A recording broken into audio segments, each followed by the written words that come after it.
Well, this is it, folks, the Peugeot 508 Fastback. Now, I guess if you think Volkswagen Arteon or sort of sedans that are a little bit cooler, you get this. This is the top spec GT. It's powered by a 1.6 litre engine. It's got plenty of power and torque. But for me, I think it's the exterior and interior design that really sets it apart. So let's have a quick walk around and I'll show you my favorite bits.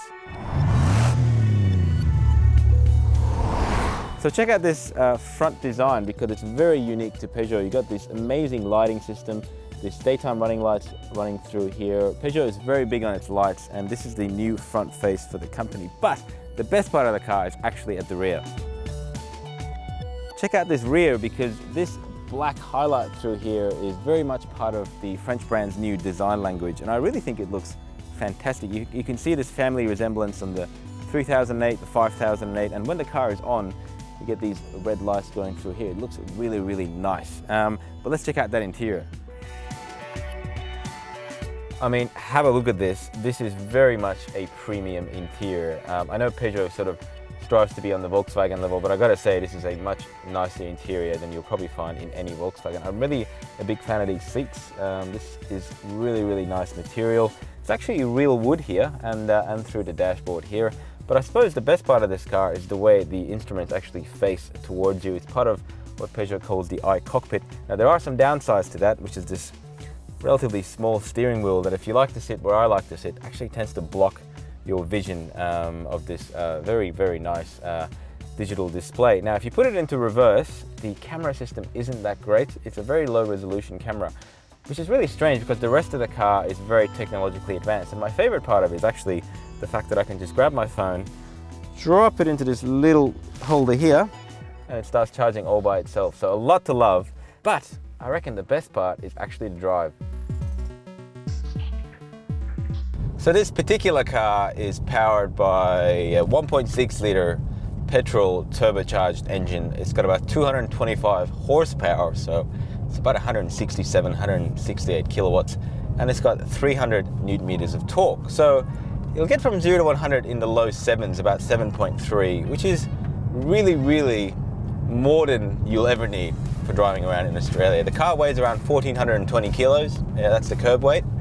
So the power to weight is actually pretty good. And considering how big this thing is, you have to understand that 1,420 weight is really low. And that also reflects in the car's dynamic ability. So going around corners, just general day-to-day driving, it doesn't feel its size. It feels much smaller, much more nimble to drive. And I'm a big fan of that philosophy, you know, taking some weight out, but not necessarily having a ridiculously powerful engine. Of course, this car is front-wheel drive, so there are some inherent limitations to its dynamic ability. You know, it doesn't have the world's best turning circle, for example. It will torque steer occasionally if you push it really hard. And overall, I suppose you could argue that it doesn't have the finesse of something like a 3 Series or a C-Class that is a rear-wheel drive car.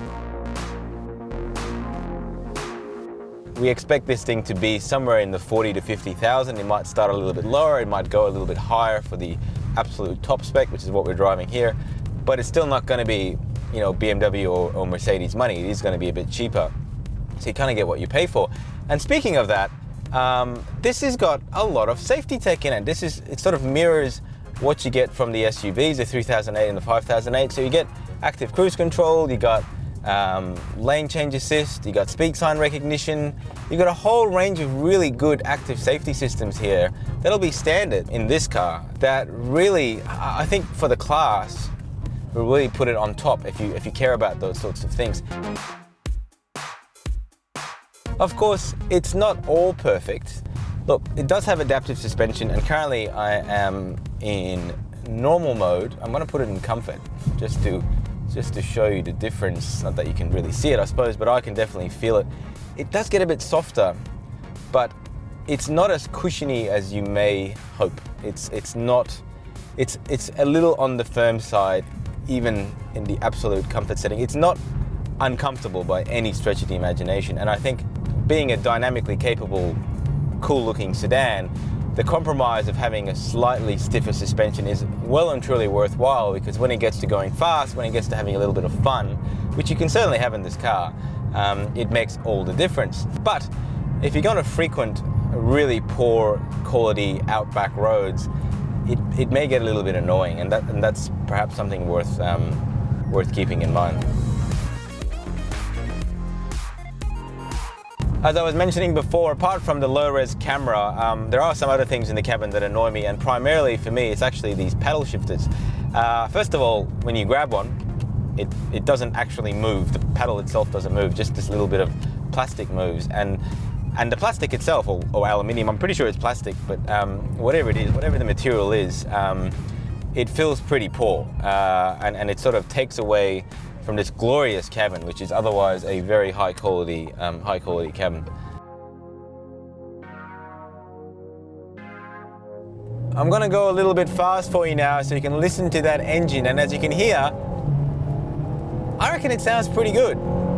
Considering it's just a 1.6 litre 4-cylinder engine, I reckon it's got a pretty good note. Now, one of the issues with doing what I just did, which is go full throttle, is as you may be able to tell, the car is stuck in third gear and it just sits there waiting for me to go faster, even though I'm in normal mode, not in sports mode. And it's only when I touch the accelerator again, there you go, that is shifting up. That's a bit strange. So, you know, I don't think the gearbox calibration is perfect for this car, and it is an 8-speed automatic transmission, and it is pretty good. It's very smooth unless you start going fast, in which case it seems to get a little bit confused as to what gear to be in. The other thing that you may notice getting into this for the first time is just how sensitive the steering wheel is. Personally, I don't mind sensitive steering, but I can certainly see that for some others that are coming from non-sporty cars, it will take some getting used to. Look, overall, I am a big fan of this Peugeot 508 Fastback. There is a station wagon also coming, which will probably be a better option for a lot of people if they require the room. But look, if you've always bought a normal sedan and you want something a little bit different, you want something that looks a bit nicer, drives a bit nicer, then this Fastback is certainly the way to go. There are some compromises by its shape, particularly in the rear. If you measure a bit taller than me, I'm about 179. If you measure about 180 centimeters, 6 foot or taller, you are going to find headroom an issue back there. Not just the roof necessarily, but there is this strange part of the roof back there here that when you get in and out, it seems to sit a lot lower than the roof. So, you know, you gotta kind of bend over to get out. And if you got passengers that are that tall sitting in the back regularly, that's going to annoy them. Otherwise though, when this car shows up in the first half of 2019, I think around June, I think it's going to do quite well. It'll be interesting to see how they price it and what variants they'll bring. Obviously this GT is coming with the 1.6 litre engine. There's also a GT line, which has got a slightly less powerful 180 odd horsepower engine that's coming. Whether they do a base model or just do a mid-spec and top spec remains to be seen. But it's a small market, this sedan segment, but I think if you were looking for a car and you knew you wanted a big, large sedan, then this and the Volkswagen Arteon should definitely be on your list.